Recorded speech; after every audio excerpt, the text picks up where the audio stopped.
Assalamualaikum warahmatullahi wabarakatuh.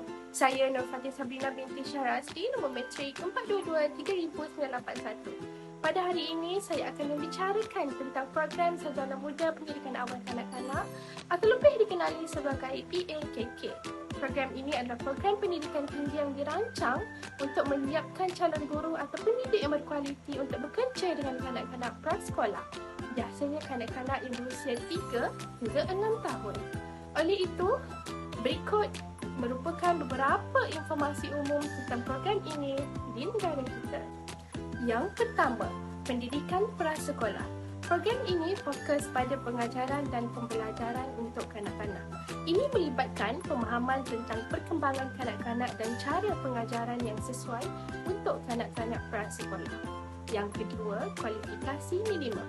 Untuk masuk ke program Sarjana Muda Pendidikan Awal Kanak-kanak, calon mahasiswa biasanya harus memiliki kualifikasi sijil pelajaran Malaysia iaitu SPM atau yang setara dengan kredit dalam mata pelajaran tertentu termasuk bahasa Melayu, matematik dan bahasa Inggeris.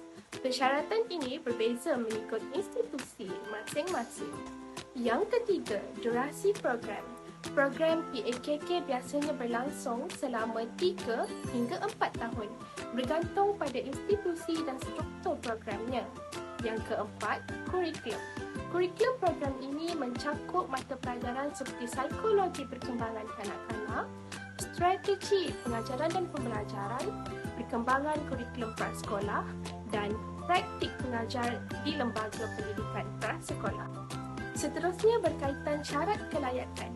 Berikut adalah beberapa syarat kelayakan untuk program ini. Yang pertama, kualifikasi sijil pelajaran Malaysia iaitu SPM atau setara. Biasanya calon mahasiswa harus memiliki kualifikasi SPM atau yang setara dengan sejumlah kredit dalam mata pelajaran tertentu.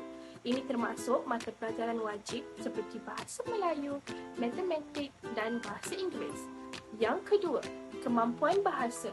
Pengajaran dan komunikasi dalam kanak-kanak prasekolah akan melibatkan bahasa Melayu atau bahasa Inggeris. Kemampuan berbicara dan menulis dalam bahasa ini juga diperlukan. Yang terakhir, kemampuan komunikasi dan interaksi dengan kanak-kanak. Hal ini kerana program ini berkaitan dengan pendidikan kanak-kanak prasekolah. Kemampuan calon mahasiswa untuk berkomunikasi dan berinteraksi dengan kanak-kanak juga diperlukan.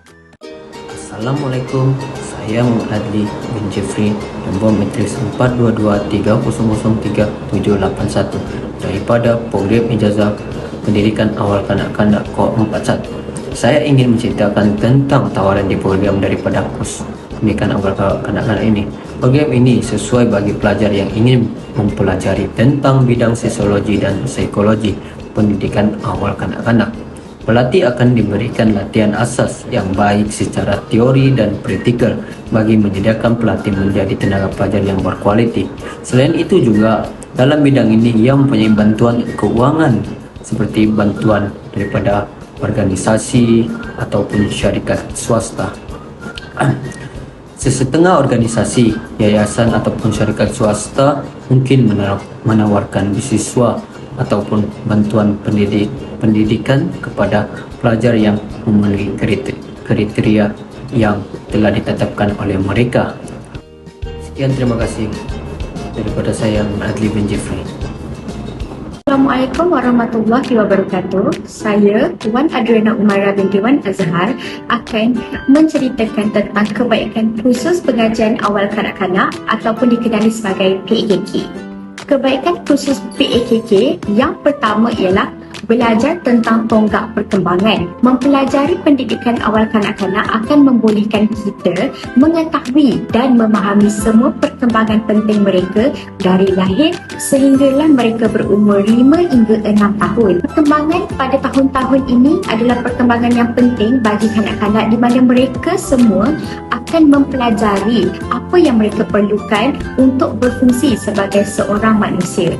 Daripada kemahiran motor kasar hingga percakapan dalam ayat yang penuh dan juga dengan cara yang terbaik dalam melibatkan potensi pembelajaran mereka secara optimal.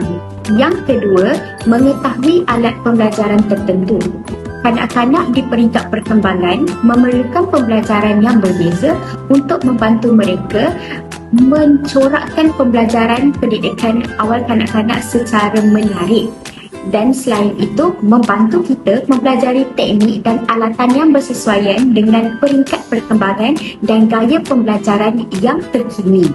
Seterusnya, saya akan menceritakan tentang peluang pekerjaan di dalam bidang pengajian awal kanak-kanak. Bukan semata-mata menjadi guru taska, tadika ataupun prasekolah, tetapi juga terdapat banyak peluang pekerjaan yang lain seperti yang pertama, pengusaha taska atau tadika. Yang kedua, usahawan produk kanak-kanak. Contohnya, anda boleh mengeluarkan produk berkaitan dengan kanak-kanak seperti buku, makanan dan sebagainya. Yang ketiga, sebagai pensyarah. Keempat, penyelidik berkaitan dengan kanak-kanak. Kelima, pegawai sumber manusia. Dan yang keenam, pegawai pembangunan masyarakat.